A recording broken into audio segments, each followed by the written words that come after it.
Yabo. Ndadzoka mambo. Relationship. Kuse kukwekwe. Kuri right. Kadoma instead. Yeah, the problem is we are not in good books nomudzimai wangu. Takataura musuya pana. But then kuenda kwandakaita kumba kana ndikafona so tinogona kutaura zvakanaka tichitaura naye because I have the child kuya ati mwana ari sei aripo should I change subject ndakutaura nyaya yerudo anogona kunyarara kusvikira ndaona kuti nini mari yakuzha tisina munhu anondipindura kana kusadavira foni ndikanyora message haipinduriwi manje kuti nini mumwe wangu neni tinodanana ipapo it becomes vague kwandiri handichaoni kuti kuri chokwadi. That's the problem. Inini ndinofarira kuti kana ndichitaura nemukadzi wangu so taura zvaunofarira. Yes, kana ndikataura nyaya yerudo so ngandipindure saizvozvo izvozvo zvoreva kuti tiri kuenda one direction. Wakataura here uri kwekuti ndakuda zvinhu zvangu zvaunazvo 100% severally ndikati ndimbouya ikoko here ndimboba ikoko no don't manje inini chinhu chakaita kuti nditsvake mukadzi uyu mamboka I cannot live without her. It became so difficult kwandiri kuti I survive without a woman. Now she is training me to learn to live without her. So difficult to me.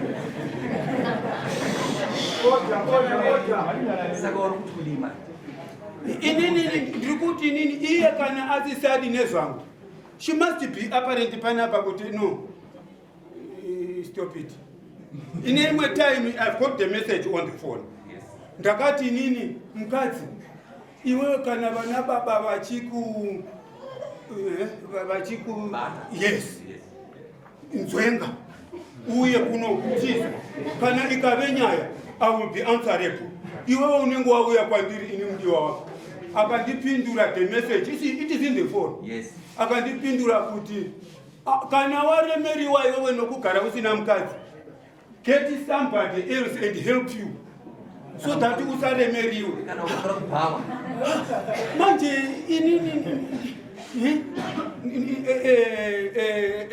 nditsvake somebody to help me when she is still surviving answering to the name that she is my wife ondiudza kuti tsvaga somebody akubetsere. Which means hapana akuchina changu ka ndamirira pasina and again mambo right yes inini ndine a complaint over vabereki kutadza kwakaita nyaya yedu iyi inini ndakataura natezvaro mudzimai watiza kumba kuya wauya kuno ndakataura naputi vake uyu mukadzi wangu no baba mukadzi wangu so ukanzi mukadzi wako wakasvika kuno so nyaya ndeyekuti iwewe mukwasha iwewe gadzira uuye kuno ndikati it's okay it's only that now I don't have money and two I'm not in good health ukanzi ita kana waita bowo ndakaita bo baba ndikatsvaka mari ndikavaudza tezvaro mari ndaiwana ukanzi uya tosangana kupi kumusha ndakauya ndine munin'ina wangu tasvika muHarare tobva ndafonera mukadzi tinosangana papi tikutakurane tiende kupi kuvabereki mudzimai akati kwanzi nasisi fuurai nekuno kumba kwavo kwanga ari so isusu ndokufuura nekuya kuya hatina kusvika pamba takati takusvika pamba takubvunza kuti tava panapa tofamba sei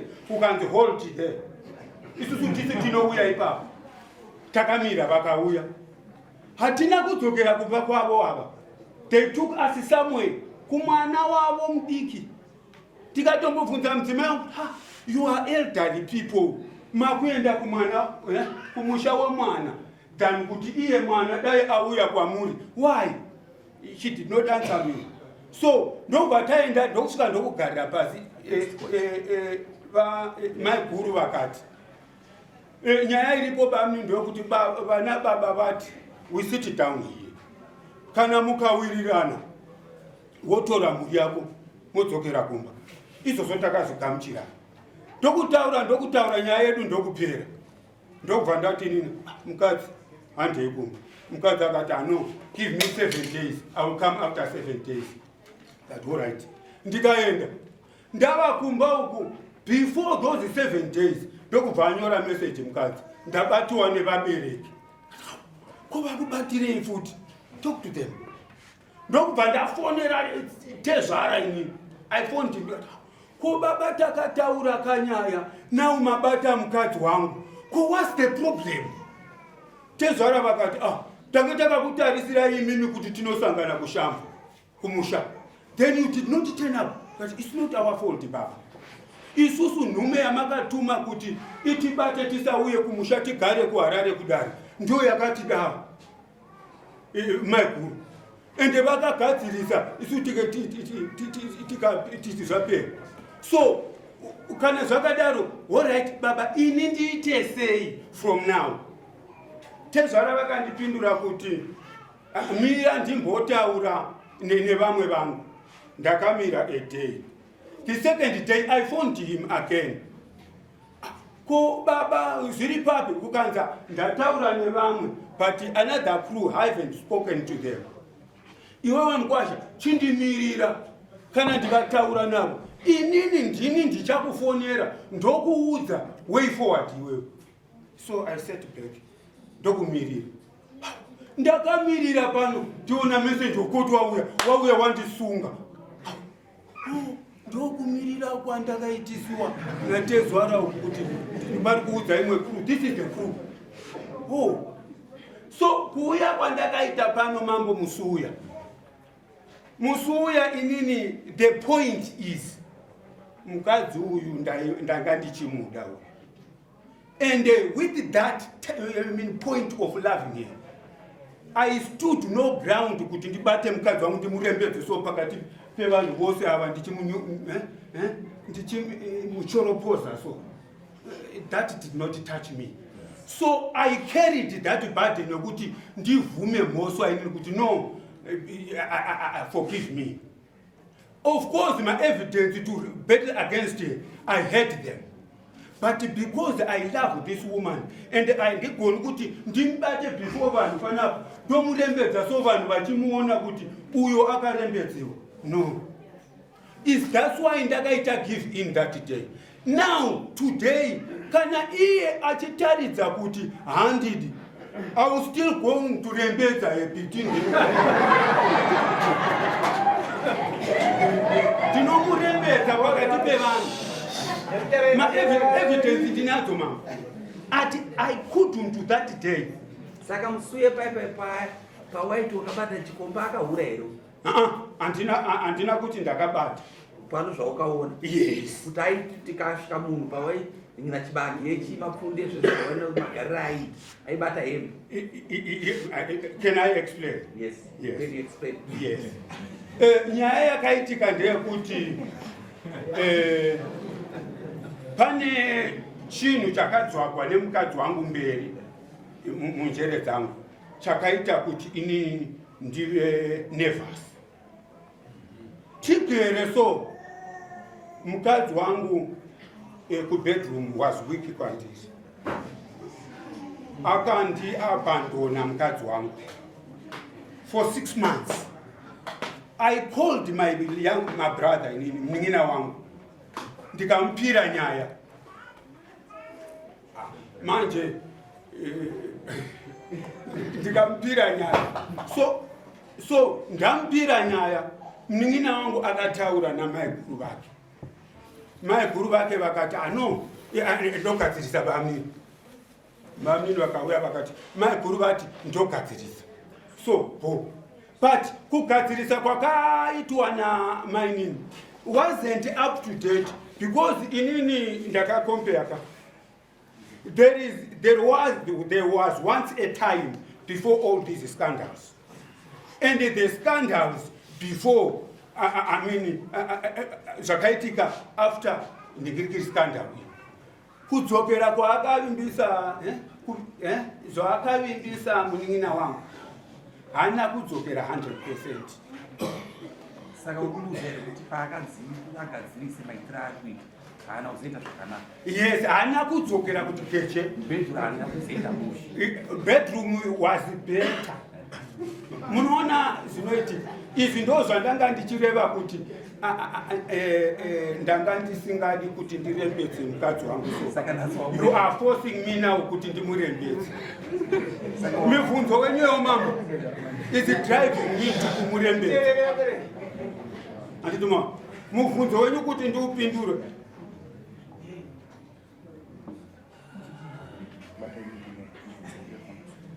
Yes, mubvunzo wenyu is driving me to kumurembedza.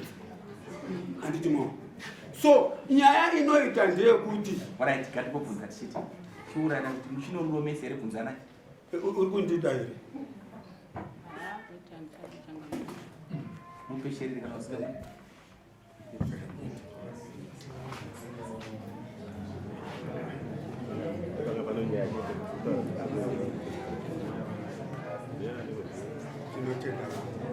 wazona pakasvika chinokutaura mambo apa ndisina kutaura, because ininika izvi ndangati ndo zvinhu zvanga zvichiita kuti ndishushikane ndirambe ndichiti kumukadzi wangu kumunhu who doesn't bother about me.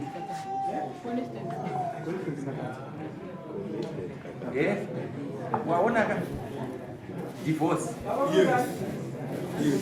Azvinonzani Alexius ngubo zabo wainzwa kanyaya nyaya ndaunzwa chino chokutaura. I have no query.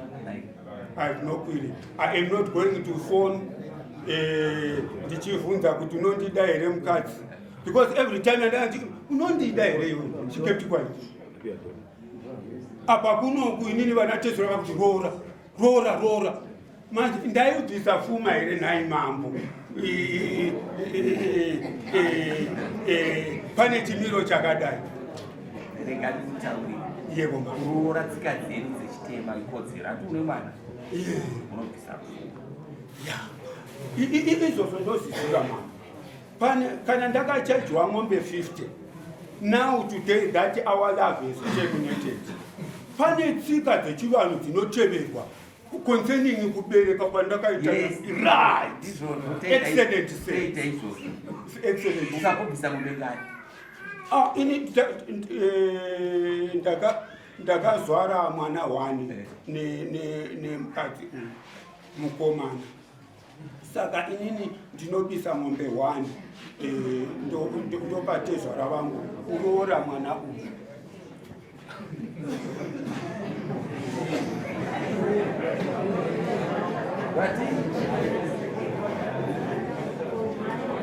Wati? Muri kubvunza here? Yes. Ndati ndakazvara mwana mukomana 1. Now that we have divorced, ndobisa mombe yokuroora mwana yeye mukomana 1 ndobhadhara. Dai aive musikana ndaigona kubisa mombe 2 dzoroora. Apa ubvisire mubiri noda kuti mukomana. Yes. Yes. Isusu tinozviona zvichiitwa chete maybe zvinosiyana madunhu. Orashika dzidzisi. Yes. Kana wabereka mwana 1 wasvinzwa kana wakaroora mukadzi wako ari musikana ari mwana 1 unobvisa mombe 3. 1 yodanga, 1 yomasungiro, 1 yeumai. Azvinzwisisa? Yes. Right. Kana wakamuroora asiri musikana anditika unobvisa 1 yodanga yakutora ne1 yeumai. Uchadyawo mari yaunochadyawo pamusoro. Wazvinzwisisa? Ndazvinzwa izvi. Right. Zvino iyo umai iyoyi ndakaibisa mombe yeumai. Ndokusaka muchinzwa mambo ndichiti maybe mombe wangu iyo umaiya ndakaibisa mrekati mvunzi mombe umaiya yakabiswa here saka chiunza wani yacho mati unounza wani yacho yes andounza wani unounza wani haungangoroora kapasina chinobhisi unobhisa nemari pamusoro wazvinhu ya imari leyo right aizikudi mari iyoyo is it up to me or guaranteed a figure yandinofanira kubhisa figure unokuwaneso zvakafana paunorora munyangwe akatembinga akaroriwa unobviswa kusvika mushamate zviro haungusvika usina chaukabata uchaja zvinochadzwa nyangwe anga akarorwa asi usambo runodiwa unopiwa amaundi yerusambo unofanira kubviswa neusinzi une mwana kuroora mwana kana kupasina mwana ukangonzi rura rusambo runotaura asi runotaura mataurwa arwene wazvinzwisisa so ndanga ndichiti ndinzi mambo izvo takamupa judgment here right anobvisa mari yerusambo $700 nemombe imwe chete yehuma yakabvisa right zvimwe zvinhu zvazvinoita vakadzi vana vadiki wazvinzwa uri mudhevereka vakadzi vana vadiki ndokutsvetera usaite hasha stereka hasha dzauri kuita dzinyaya yekuti unonge usingawane bonde handiti munoona ndakakunzwai mambo one other time that last time when you were talking sitting there ndakauchira maoko angu mumoyo when you mentioned that a hungry man is an angry man. Yes. It's all like that. Yes. Saka ndozvikuita kuti uite shungu nokuti hauna kwauri kutapudza. Yeah, konapo ndakachite chikumbiro ipapo. Taura mwana. Yes. Chikumbiro changu ndechekuti mambo ndinokumbira kuchorerwa mari because ndine mwana wechikoro. That little boy needs my attention so that he should not suffer ignorance namai zouraya iye. No, he must have all that splendid time yokuti akurewo zvakaringana kwaari. Ndinokumbira kuchorerwa mari iyo $37 maybe itike so that ndive able. Imbotanga wabvisa tuone wanenge wabvisa ndozvino mabvisira kudano ndudzi ndozvikamuchira but imbobvisa tichiona zvaungochita kwaya nomumombe mudare muno $300 uchagoona mari yawo unoya nayo kutangira kubva ipapo ndozvikamuchira uri munhu. Alright, ndinogona kuti iko zvino mari inonetsa mambo pamwe ndawana 150 ndogara ndowana another one ndogona kutumira 150 here because ndikagara nayo mumba will be snatched and izoshanda zvimwe ndokodzokera ku0 futi. So munondigamuchira here kuti ndikawana say 150 ndoisa kuno ini ndonyora kuti 150 another time ndowana 150 ndoisa kuno ndoti 300 ndoti 1 ndoti nonyora yabonga yawo ngakakuru yabonga tapedza leo uchino chokutaura andiselo samiso leso so angwazi kona kuti ndikangobisa ndozouya kuno ndokumbira mambo kwandinobva kureka is far away so izvozvi so kuuya kwandaita panapa I've caused a lot of havoc kumba uko because food yatodzikira izvozvi inzara.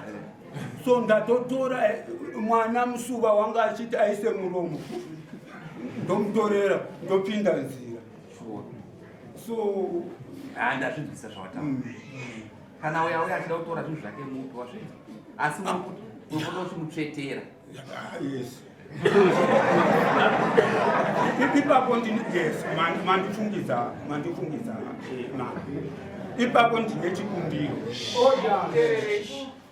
Ipapo ndine chikumbiro mambo. Chikumbiro changu chandinacho ndechekuti mai ava kubva kwavakaita kumba uku vakasiya zvinhu zviri jangiso. So now ichochiri apo, all things are out of place. So achauya uyu after that long run. Osiko kuti chakati changu changa chisipo, pane imwe ndiro yangu yanga iri panapa, ndiro yangu haichipo. After having spent a very long time away. Inini nyaya dzemapoto idzi handidzizivi. Chinzwa rikataura tichiti tinomba mupurisa motsvaka mari wouya utora zvinhu zvake. Pane mupurisa unombotoeterawo uchironga zvinhu. Anotsvaka mari ndiani? Unombatsira kamukadzi wako. Unomwana naye. Manje zvinondiwandira pano. Izvozvo zvinondikundikanisa. Because handiti ndataura nyaya idai motaurirana panze kuti mucharonga sei zvinhu zvake zvinotakurwa sei. Simuka imeenda kupedzisa panze. Zvangu zvokutaura namambo zvakakosha ndataura. Ndakupa mapurisa.